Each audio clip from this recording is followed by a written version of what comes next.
एक गांव में एक गरीब लकड़हारा सुलेमान रहता था। वो सारा दिन जंगल से लकड़ियां काटता और बमुश्किल इतने पैसे कमा पाता कि उसकी बीवी राबा और बच्चों को दिन में सिर्फ एक बार खाने को रोटी मिलती। कभी कभार तो ऐसा भी होता कि बच्चे और बीवी भूखे ही सो जाते। सुलेमान के 5 बेटी और 2 बेटे थे और वो सब निहायत खूबसूरत, शाइस्ता और वालिदैन की फर्मा बरदार औलाद थे। सबसे बड़ी बेटी का नाम नूरीन था। वो निहायत खूबसूरत और अतात गुजार लड़की थी। एक दिन मौसम बहुत खराब था। बादल छाए हुए थे, हर तरफ अंधेरा था। अचानक दरवाजे पर हल्की सी दस्तक हुई। बीवी ने कहा, लगता है कोई मुसाफिर तूफान में फंस गया है। दोनों मियाँ बीवी दरवाजे पर गए और पूछा, कौन है? लेकिन कोई जवाब ना आया। जब उन्होंने दरवाजा खोला तो देखा कि एक सफेद रंग का रेछ खड़ा है।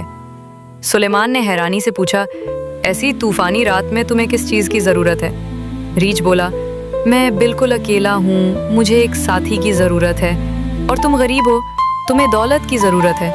अगर तुम अपनी सबसे छोटी बेटी नूरीन मुझे दे दो तो मैं तुम्हें इतनी दौलत दूंगा कि तुम बाकी बच्चों के साथ खुशहाल जिंदगी गुजार सकोगे। सुलेमान सोच में पड़ गया। उसने कहा, अगर मेरी बेटी राजी हो जाए तो मैं तुम्हारी बात मान लूंगा। अगले दिन सुलेमान ने सब बच्चों को बुलाया और सारी बात बताई। सब बच्चे रोने लगे क्योंकि वो नूरीन से बहुत मोहब्बत करते थे। लेकिन नूरीन जितनी खूबसूरत थी उतनी ही बहादुर भी थी। उसने फैसला किया कि वो रीछ के साथ जाएगी ताकि उसके घर वाले आराम से जिंदगी गुजार सकें। रीछ ने सुलेमान के घर को दौलत से भर दिया और नूरीन को अपनी पीठ पर बिठाकर जंगल की तरफ ले गया। वो चलते चलते एक पहाड़ के पास पहुंचे। वहां एक बड़ी सी चट्टान पर रीछ ने दस्तक दी और अचानक एक छोटा सा दरवाजा खुल गया। नूरीन हैरत ज़दा रह गई जब उसने अंदर एक शानदार महल देखा, जैसे किसी बादशाह का हो। सारा महल सोने चांदी से जगमगा रहा था। रीछ ने नूरीन से कहा, ये सब तुम्हारा है।